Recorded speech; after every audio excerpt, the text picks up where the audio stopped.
Et on va aborder donc le troisième temps de la journée sur les enjeux sécuritaires du changement climatique.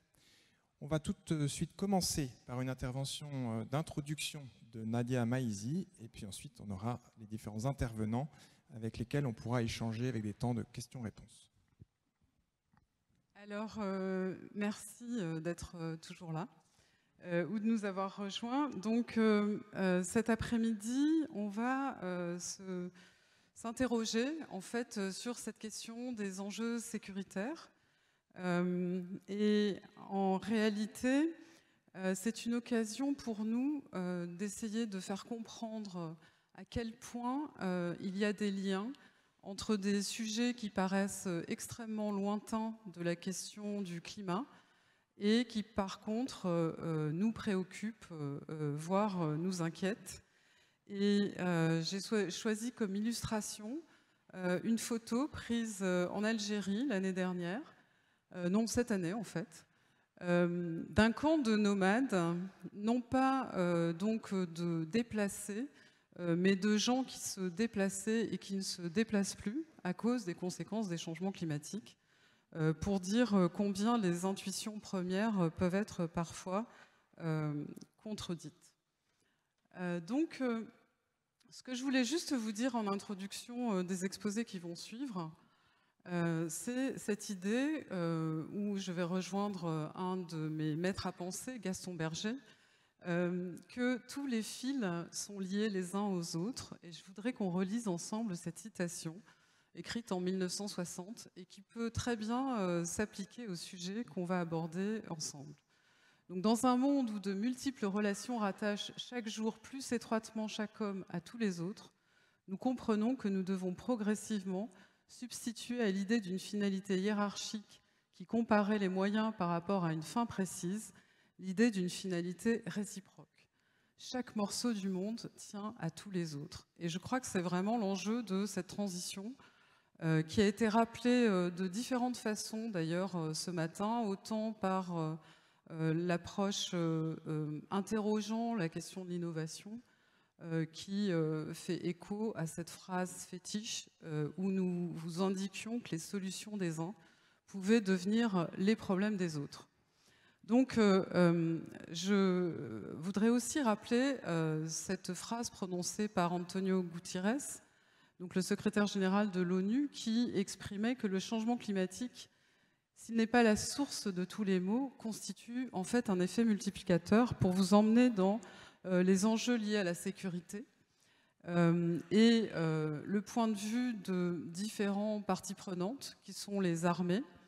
Alors d'une part, l'exemple de l'armée américaine qui va parler de multiplicateurs de menaces, l'armée française qui va parler de multiplicateurs de risques. Et en fait, ce qui est intéressant, c'est de comprendre concrètement que finalement, c'est votre point de vue et les sujets qui vous affectent qui vont vous projeter dans cette interprétation de la sécurité. Donc pour certains, il y a insécurité parce que c'est vos moyens de survie qui sont menacés. Pour d'autres, on doit se préparer à finalement gérer des crises humanitaires avec les conséquences catastrophiques de certains événements climatiques. Pour d'autres, il s'agit de questions de paix et la diplomatie du maintien de la paix va être un des enjeux majeurs de la sécurité. Et je pense qu'on va avoir une illustration de ces différents points de vue dans les exposés qui vont suivre. Et juste pour terminer cette petite introduction, je voudrais vous raconter comment nous, on a été amenés finalement, alors qu'on est des ingénieurs et qu'on n'est pas spécialement focalisés sur tous ces enjeux, à proposer un programme autour de ce sujet. Je pense que notre point d'inspiration, ça a été notre participation cette année, comme chaque année dans le cadre de nos travaux de recherche, à la COP qui se tenait en Égypte et qui finalement nous a conduit à comprendre par un changement de point de vue la perception africaine des enjeux liés au changement climatique, avec des questions très cruciales sur le fait que la sécurité des populations est depuis déjà quelques décennies au cœur en fait des enjeux liés à ces intensifications d'événements extrêmes, et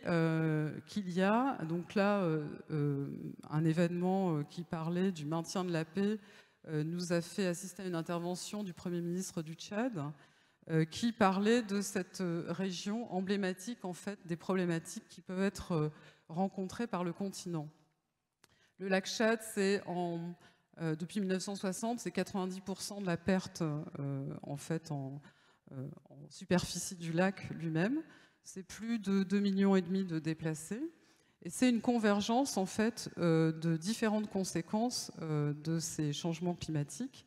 qui vont d'une modification de l'environnement où il va se créer des tensions entre des communautés qui vivaient auparavant de manière harmonieuse ensemble, puisque d'un côté, on a les pêcheurs et les agriculteurs du nord du Cameroun qui vont s'opposer aux éleveurs, puisque pêcheurs et agriculteurs, pour pallier à la raréfaction de l'eau, se mettent à creuser des trous assez profonds dans lesquels l'élevage va se casser les pattes.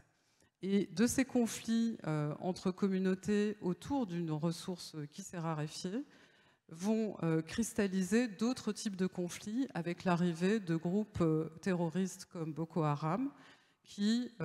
donc je ne veux pas faire une explication très simpliste, mais qui va complexifier en fait l'ambiance locale autour du lac Tchad. Le lac Tchad, c'est une région où l'augmentation de la température moyenne est à 1,8 aujourd'hui. Voilà, donc de la compréhension de ces phénomènes, on comprend que derrière, il y a des questions d'adaptation, il y a des enjeux de migration, des migrations qui sont plutôt internes que vers l'extérieur, voire l'extérieur de continents ou de très grandes régions. Et il y a des enjeux liés donc à la défense, à l'assistance des populations, aux technologies qui peuvent être déployées. Et moi, je suis très contente cet après-midi d'avoir pu réunir pour en apprendre plus sur ces questions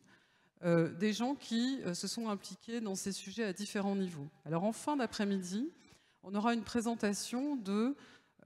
finalement la conséquence de la prise en compte par les armées de ces enjeux climatiques, qui fait que à partir de 2015, ça a été une question importante au niveau du ministère de la Défense en France, comme des autres ministères, puisque c'était concomitamment avec la COP21.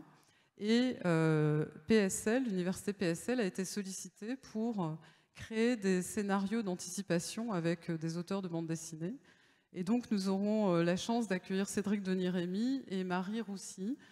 qui nous raconteront, à travers 2 exemples de scénarios qu'on a choisis pour vous, comment le climat est intégré dans ces visions de long terme. En deuxième partie d'après-midi, donc, on abordera les enjeux liés à la migration avec une spécialiste, Catherine Millock, de la Paris School of Economics, et avec mon collègue du GIEC, Gonnery Lecosané, on entrera dans toutes les questions liées à l'adaptation, puisqu'il a participé à la rédaction du 2e volet du rapport du GIEC. Et pour commencer l'après-midi, donc j'ai le plaisir d'accueillir David Leishman, donc notre Américain de l'après-midi, conseiller agricole pour l'ambassadrice des États-Unis, et qui nous donnera sa vision de l'évolution de l'agriculture dans ce contexte complexe. Mais tout d'abord, nous allons écouter Sophia Cabbage, qui est doctorante à l'IRIS sur les enjeux défense et climat, et qui va nous donner un éclairage sur la géopolitique et la géo-ingénierie. Donc, Sophia, je te passe la parole.